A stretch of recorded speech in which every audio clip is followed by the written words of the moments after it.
we now know the names of the couple killed in the West Jordan double homicide. West Jordan police tweeting this photo just a few minutes ago. Police say Tony and Catherine Butterfield were killed early this morning at their West Jordan home.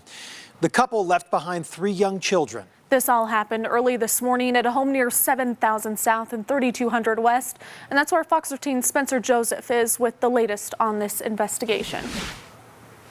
Brian, Kirsten, I've spoken with a couple of neighbors in this community behind me, and they say that they heard those gunshots this morning and didn't want to go on camera, but expressed their condolences to the family and said this is a very scary thing to happen in an otherwise very quiet West Jordan neighborhood. This morning, we got a call from this neighborhood behind me from a woman. She felt like she'd heard some gunshots and another woman screaming.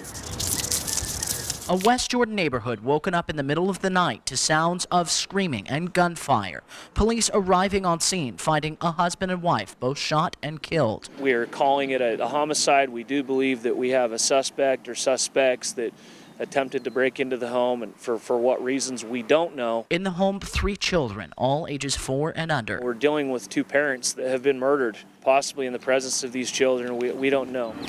Police are now working to piece together what happened. Given the young age of the children, that becomes very difficult for us to do, to interview, children in that age group. They say the suspect may have been injured or stabbed in the break-in. Police are following leads to try and get a description of the suspect or suspects. We think that the suspect left in a car. And working at a description of that vehicle.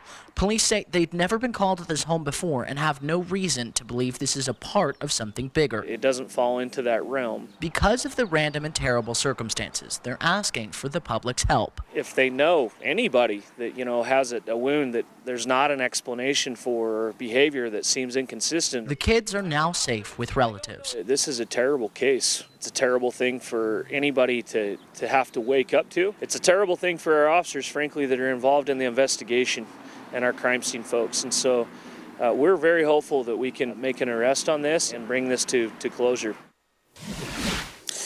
Now, you can see almost 16 hours after this happened, police are still on scene. They're still investigating. That just shows you how intense they are looking at this community behind me. Now, we have heard from the West Jordan Police Department that says the victim's family is asking for privacy at this time, but they are going to provide a statement to media outlets in the coming hours. Of course, we'll bring that to you when we learn it. In West Jordan, Spencer Joseph, Fox 13 News, Utah.